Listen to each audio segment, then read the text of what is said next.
மனசு நியூட்ரலாக இல்லாமல் பரபரப்பு, படபடப்பு, வேதனை, துக்கம், கவலையோட பண்ணிங்கன்னா கவலை அதிகரிக்கும். நமக்கு பணம் வேணும். பணம் டைரெக்டாக எந்த எந்த தெய்வமும் கொடுக்காது, வாய்ப்புகளை கொடுக்கும். நெகட்டிவ் எனர்ஜினாலே செய்வின பில்லி சூனியம் மட்டும் கிடையாதுங்க. உங்களுடைய கவலை, நீங்கள் நினைக்கிற விரக்தி, நீங்கள் டென்ஷன் ஆகி கத்துறது, கோவப்பட்டு கத்துறது, பாதி பேர் கெட்டு போகிறதுக்கு காரணம் வெளியாளுங்க இல்லைங்க, நீங்கள் தான். நான் எடுத்துக்கொண்ட தலைப்பு வந்து தொழிலில் வெற்றி பெறக்கூடிய தாந்திரிக ரகசியங்கள்.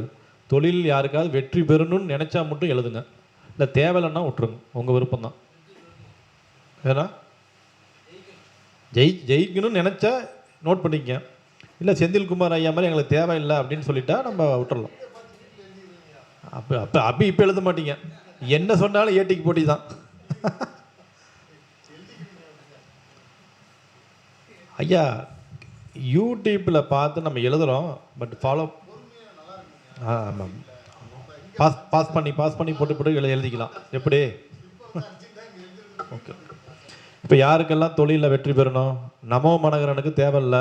ஏன்னா அவருக்கு மேச்சேரி, தொப்பூர், வெள்ளாறு, கோயில் வெள்ளாறு, கைகாட்டி வெள்ளாறு, அந்த பக்கம் தருமபுரி வரைக்கும் டெய்லி ஒரு 50லேருந்து 60 கிலோமீட்டருக்கு அவர் கிளைண்ட்டு ஃபுல்லாக வந்துடுறாங்க.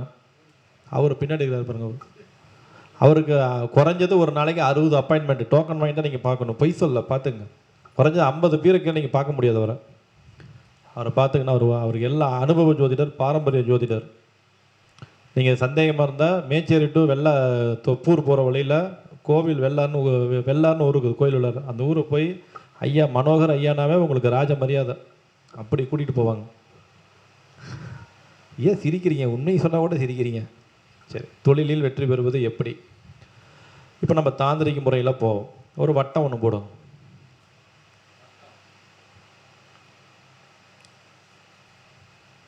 அதை 4 பாகமாக பிரிங்க.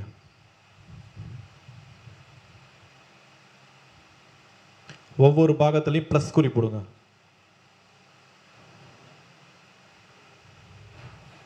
ஒரு பெருக்கல் குறி போடுங்க. எப்படி வேணாலும் போடுங்க, வட்டத்துக்கு மேலே கூட பெருக்கல் குறி போட்டுறாதீங்க. ஓகேங்களா? போட்டிங்களா? 32 நம்பருங்கிற 4 பகுதியிலையும் எழுதுங்க. 32 32 32. ஓகேவா? எழுதிட்டிங்களா? இப்போ உங்கள் தொழில் நல்லா சிறப்பாக நடக்கணும்னு சொல்லி எழுதிக்கிங்க. உங்கள் பேர் எடுத்து நீங்கள் என்ன தொழில் செய்தாலும் சரி, உள்ளார எல்லாமே கட்டத்துக்குள்ளே தான், சர்க்கிள்குள்ளார 4 மூலையிலையும் எழுதிக்கங்க. இப்போ எனக்கு ஜெயிலியும் ஜோதிடம் பார்க்க மக்கள் வர வேண்டும், டெய்லி ஒரு 2000 ரூபா கிடைக்கணும், 5000 ரூபா கிடைக்கணுங்கிறத நீங்கள் எப்படி வேணாலும் உங்கள் மனசை பொறுத்து எழுதிங்க. இது எப்போ எழுதணும்?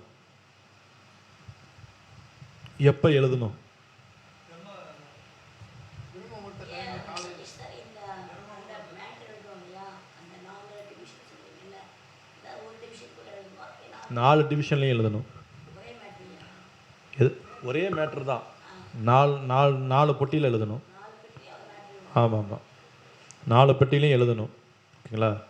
இதில் வந்து டெய்லியும் ஒரு நோட்டு போட்டு நீங்கள் என்ன பண்ணணும், வட்டம் கரெக்டாக வரைஞ்சி, வட்டம் அப்படியே டான்ஸ் ஆடக்கூடாது, இங்கே இழுத்துக்கிட்டு கோணிக்கிட்டு அப்படிலாம் இருக்கக்கூடாது. வட்டம் கரெக்டாக இருக்கணும், அந்த கட்டங்கள் கரெக்டாக இருக்கணும். இதை போட்டு நீங்கள் என்ன எழுதுறீங்கிறத சிம்பிளாக எழுதுங்க. ரெட் பேனலாக எழுதலாம், ரெட் பேனலாக எழுதிக்க சொல்லுங்கள். போட்டு அதை குழப்பக்கூடாது. தெளிவாக நமக்கு இன்றைக்கி வியாபாரம் நடக்கணும், தொழில் நடக்கணும் அப்படிங்கிறத நீங்கள் தெளிவாக எழுதிங்க. எப்படி வேணாலும் எழுதிங்க, உங்கள் விருப்பம்.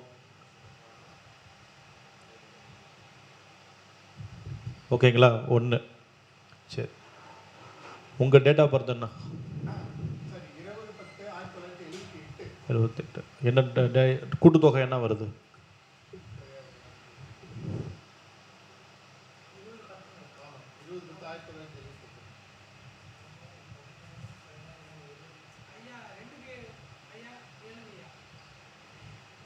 7.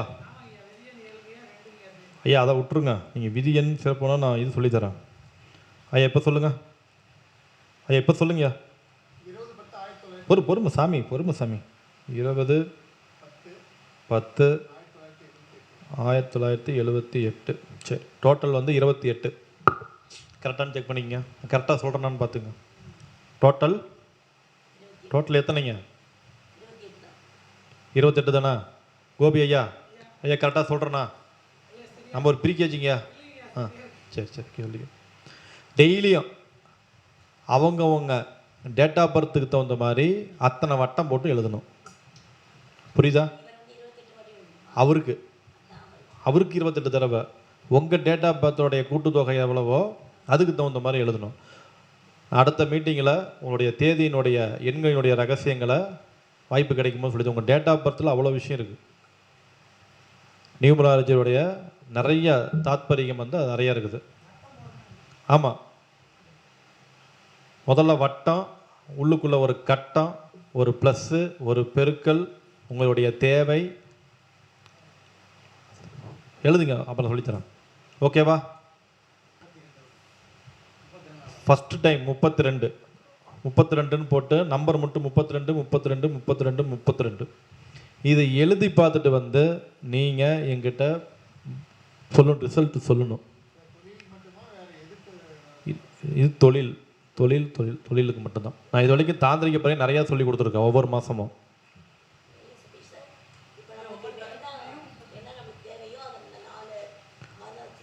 தொழிலுக்கு மட்டும்.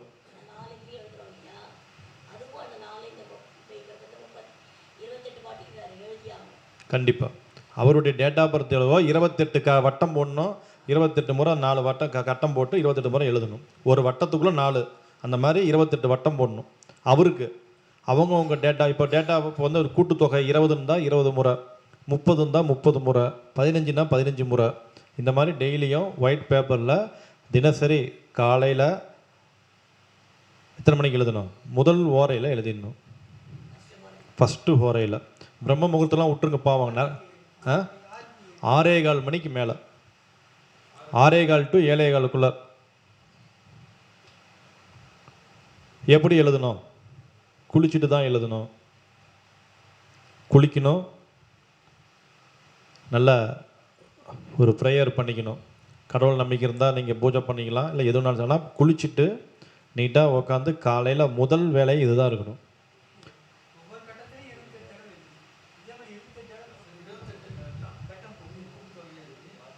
அன்றைக்கி நான் தெளிவாக தான் சொல்லியிருக்கேன்னு நினைக்கிறேன். ஓகேவா? சரி, அடுத்தது இப்போ கடை திறந்துருக்குறோம். இப்போ கடை திறந்து வச்சு யாரும் வரல. நிறைய பேர் ஆஃபீஸ் ஓப்பன் பண்ணியிருக்கோம், வரலங்கிறாங்க. எல்லாருக்கும் ஒரு தொழிலில் தேவைப்படுது. அப்போ என்ன செய்யணும்? அடுத்தது நம்மளுடைய ஈசானிய மூளை. ஆஃபீஸாக இருந்தால் ஆஃபீஸோட ஈசானிய மூளை, வீடாக இருந்தால் வீட்டினுடைய ஈசானிய மூளை. அந்த இடத்துல அவளும் ரவையும் பொடி பண்ணி கொஞ்சம் நாட்டு சர்க்கரை சேர்த்து ஒரு ஓரமாக கொஞ்சம் கொட்டி வச்சுருங்க. அவள் ரவை ரெண்டையும் மிக்சியில் அடித்து பொடி பண்ணிக்கங்க. அதோட நாட்டு சர்க்கரையை கலந்து உங்கள் கையில் வைக்கணும். இப்படி கையில் வச்சு ப்ரேயர் பண்ணிக்கணும். தொழில் எனக்கு நல்லா நடக்கணும், எனக்கு தேடி 10 மக்கள் வரணும் அப்படின்னு வேண்டிக்கிட்டு ஈசானிய மூலையில் போட்டுடணும். புரியுதுங்களா?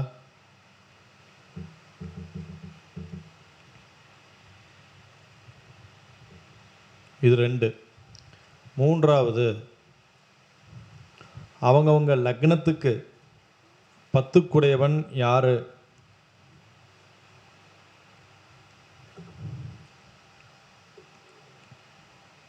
பத்துக்குடையவன் யாருன்னு பார்க்கணும். அந்த 10 ஒரு கலர் இருக்கும். கலர் இருக்குமா இருக்காதுங்களா? 10 ஒவ்வொரு கிரகத்துக்கும் ஒரு கலர் உண்டு. அந்த கலருக்கு உண்டான நிறத்தில், அந்த கலருக்கு உண்டான நிறம் இருக்குது பார்த்தீங்களா? அந்த நிறத்தில் உங்கள் பேர் எழுதணும். எத்தனை டைம் எழுதணும்? உங்கள் டேட் ஆஃப் பர்த் எத்தனையோ அத்தனை முறை எழுதணும். கூட்டுத்தொகை. புரியுதா? இப்போ 3ஆவதாக சொன்னது திருப்பி சொல்லுங்கள்.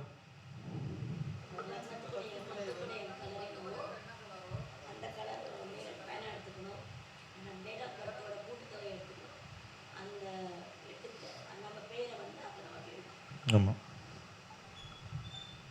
புரியுதுங்களா? இந்த டேட் ஆஃப் பர்த் இந்த கலருக்கும் உங்களுக்கும் ஒரு சம்மந்தம் இருக்குது. தாந்திரிக பரிகாரங்களில் நிறைய விஷயங்கள் இருக்கும், அது புரியாது. ஆனால் எழுத எழுத அது என்ன ஆகும், உங்களுக்கு புரிய ஆரம்பிச்சிடும். ஓகேவா? இந்த ஒரு பரிகாரம் இதுக்கு வந்து டைம் தேவையில்லை. இது எப்போ வேணாலும் எழுதிக்கலாம். பேர் எழுதுறத முடிஞ்ச வரைக்கும் எல்லாமே காலையிலே எழுதிட்டிங்கன்னா உங்களுக்கு சிறப்பாக இருக்கும். எப்பயுமே காலையில் டைமே எழுதிக்கிங்க.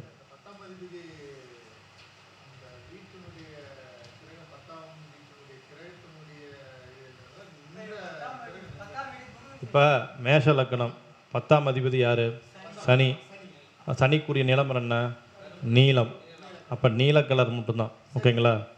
இப்போ சந்திரன் வந்துட்டார், அப்போ நம்ம வந்து என்ன பண்ண முடியாது, வெள்ளை அதில் ஒயிட் பேப்பரில் தான் எழுதுகிறோம். ஓகேங்களா? அதில் வெள்ளை கலருக்கு நம்ம எப்படி வேணால் எழுதிக்கலாம், ஒன்றும் பிரச்சனை இல்லை. அடுத்தது சுக்கிரன் 10ஆம் வீடாக வந்தால் பிங்க் கலர் எழுதலாம். பிங்க் கலரில் ஆரஞ்சு கலரில் வருது. ஓகேங்களா? அதில் எழுதிக்கலாம். அது சந்திரனுக்கு வந்து வெள்ளை பேப்பரில் தானே எழுதுகிறோம்.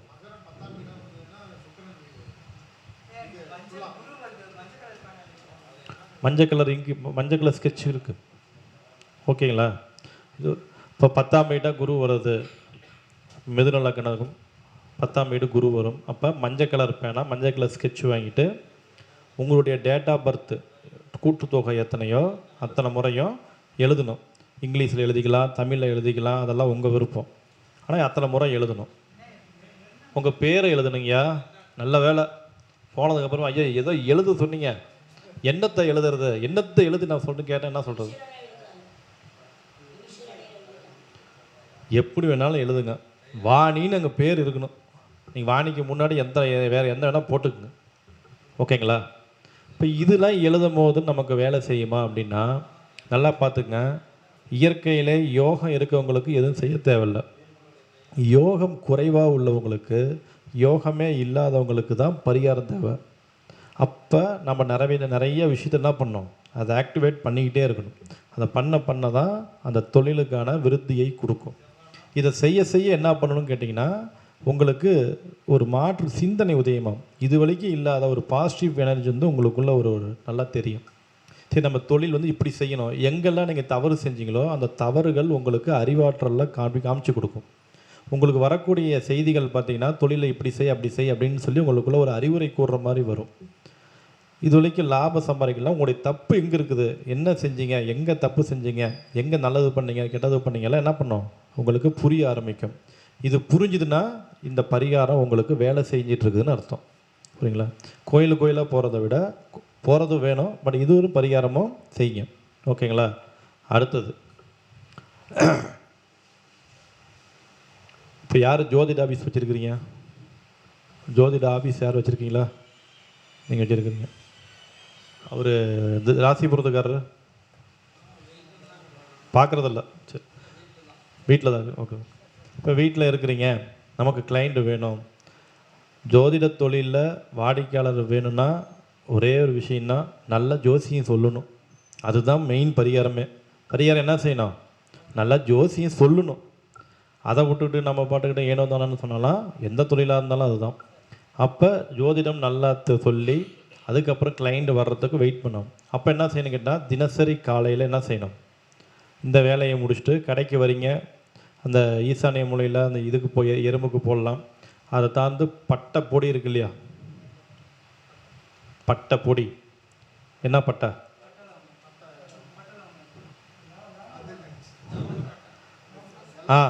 சுருள் பட்டையாக இருக்கும் பாருங்க, அந்த பட்டையை எடுத்து நீங்களே பொடி செஞ்சுக்கிட்டு அதனோட கொஞ்சம் பச்சை கற்பூரத்தை மிக்ஸ் பண்ணிக்கணும். நல்ல பச்சை கற்பூரமாக வாங்கணும். ஆள் வந்துட்டாங்களா? ஒரு 5 நிமிஷம் இருங்க, முடிச்சிடும். பச்சை கற்பூரம் அதில் கொஞ்சம் பொடி செஞ்சு போட்டு ஒரு 500 ரூபா தாள், 500 ரூபா தாள் எடுத்து என்ன செய்யணும் மேடம் சொல்லிட்டா சொல்லுவாங்க,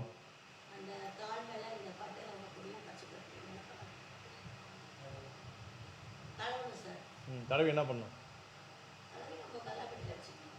ஓகே, நான் சொல்ல வந்து அது இல்லை, கேட்டேன் தெரிஞ்சுக்குமான்னு கேட்டுக்கிட்டேன். வேறு ஒன்றும் இல்லை. என்ன பண்ணோம், ரெண்டையும் நல்லா கலந்துட்டு 500 ரூபா நோட்டு எடுத்து அதை எடுத்து வாசப்பல்ல நின்று நம்ம உள்ளுக்குள்ளே பார்த்த மாதிரி ஊதி விடணும். எல்லாம் தெரியும், ஆனால் செய்யணும். பரிகாரம் வேலை செய்கிறதுக்கு முன்னாடி உங்கள் மனசு நல்லா இருக்கணும். உங்கள் மனசு நியூட்ரலாக இல்லாமல் பரபரப்பு, படபடப்பு, வேதனை, துக்கம், கவலையோடு பண்ணிங்கன்னா கவலை அதிகரிக்கும், துக்கம் அதிகரிக்கும், குழப்பம் அதிகரிக்கும், கடன் அதிகரிக்கும். அப்படிங்கிறத மட்டும் தெளிவாக சொல்லிடுறேன். தாந்திரிக பரிகாரங்களை எந்த பரிகாரம் செய்தாலும் சரி, மனம் நியூட்ரலில் இருக்கணும். அப்போ தான் நீங்கள் செய்யக்கூடிய பரிகாரங்கள். ஆசை ஒருபோதும் உங்களுக்கு பணத்தை தராது. என்னுடைய வகுப்பில் சொல்லி கொடுக்குறது தான். ஆசை பணத்தை ஒருபோதும் தராது. அது தெரிஞ்சுங்க. எல்லாம் பணத்துக்கு ஆசைப்படுன்னு சொல்கிறாங்க. ஆசையை தாண்டி ஒரு விஷயம் செய்யணும், அப்போ தான் பணம் வரும். இப்போ பணம் நமக்கு என்ன பண்ணோம், தினசரி வர்றதுக்கு நம்ம சில தாந்திரிக வேலைகளை, இந்த மாதிரி வேலைகளை செய்ய செய்ய நமக்கு என்ன ஆயிரும், கட்டாயம் தேவைப்படுற. உங்களுக்கு தேவையில்லைங்க செந்தில்குமார் ஐயா, நீங்கள் பல கோடிக்கு அதிபதி, நீங்கள் தேவையில்லை. இப்போ எங்களை மாதிரி ஆளுங்கள்லாம் டெய்லியும் பண்ணி தான் பொழப்ப ஓட்டி ஆகணும். புரிஞ்சிட்டிங்களா? நான் சொல்கிறது சாதாரண ஆளுங்களுக்கு சொல்கிறேன், அவ்வளோதான். இப்போ வாணி மேலாம் சம்பாரித்து முடிச்சிட்டாங்க, அதெல்லாம் அவங்களுக்கு தேவைப்படாது. ஓகே, பணம் தேவைப்படுறவங்க, தொழில் வச்சுருக்கிறவங்க, இது நேர்மை. நிறைய வழிகள் இருக்குது, தாந்திரிக பரிகாரங்கள் நிறையா இருக்குது. ஆனால் இதெல்லாம் நமக்கு சக்ஸஸ் கொடுத்தது. அப்போ நம்ம செய்யணும். நமக்கு பணம் வேணும். பணம் டைரெக்டாக எந்த தெய்வமும் கொடுக்காது, வாய்ப்புகளை கொடுக்கும். நீங்கள் எங்கெல்லாம் மைனஸ் பண்ணுறங்கிற விஷயம் உனக்கு தெரிஞ்சு கொடுக்கும். உங்கள் காதுக்கு நல்ல விஷயங்கள் வரும், நல்ல வேலை வாய்ப்புகளை ஏற்படுத்தி கொடுக்கும். எந்த தொழிலாக இருந்தாலும் சரி, வேலை வாய்ப்புகள் ஏற்படுத்தி கொடுக்கும். அந்த இடத்துல இருக்கக்கூடிய நெகட்டிவ் எனர்ஜினாலே செய்வின பில்லி சூனியம் மட்டும் கிடையாதுங்க. உங்களுடைய கவலை, நீங்கள் நினைக்கிற விரக்தி, நீங்கள் டென்ஷன் ஆகி கத்துறது, கோவப்பட்டு கத்துறது, பாதி பேர் கெட்டு போகிறதுக்கு காரணம் வெளியாளுங்க இல்லைங்க, நீங்கள் தான். நீங்கள் உடனே அடுத்தவங்க கண்ணை எடுத்துங்க வச்சா தான் ஒரு கண் திருஷ்டிலாம் வேலை செய்கிற மாதிரி தான் ஒருத்தனும் வாழ முடியாது. எதுக்கு எடுத்தாலும் கண்ணு திருஷ்டி, கண்ணை வச்சுட்டான், காதை வச்சுட்டான், காலை எதையோன்னு வச்சுட்டாங்கிறது அதெல்லாம் காரணம் கிடையாதுங்க. முதல்ல காரணம் நம்ம தான். உங்களுடைய மனம்தான் காரணம், நீங்கள் தான் காரணம். உங்கள் வீட்டில் இருக்கக்கூடிய நெகட்டிவ் எனர்ஜிக்கு நீங்கள் தான் காரணம். ஒரு பிரசன்னம் பார்க்குறாங்க, நெகட்டிவான எனர்ஜி இருக்குன்னா, ஒரு ஆன்மாக்கள் இருக்குன்னா, அதெல்லாம் உண்மை தான், அதெல்லாம் பொய் சொல்ல. ஆனால் எதுக்கு எடுத்தாலும் கண் திருஷ்டி ஆயிடுச்சு, அவன் அங்கே முறைச்சி பார்க்குறான், அவன் இங்கே முறைச்சி பார்க்குறான், எவனோ எங்கேயோ பார்த்துட்டு போகிறான்னு போயிட்டிங்கன்னா என்ன ஆகுது, அது உங்களை வேலை செய்யாது. அப்படிங்கிறத சொல்லிவிட்டு, இந்த வாய்ப்புக்கு தந்த இவ்வளோ நேரம் பொறுமையாக கேட்ட உங்கள் அனைவருக்கும் என்னுடைய மனதார நன்றி கூறுகின்றேன். நன்றி கூறி விடைபெறுகின்றேன். மீண்டும் நல்லதொரு வாய்ப்பில் உங்களை சந்திக்கிறேன். நன்றி, வணக்கம்.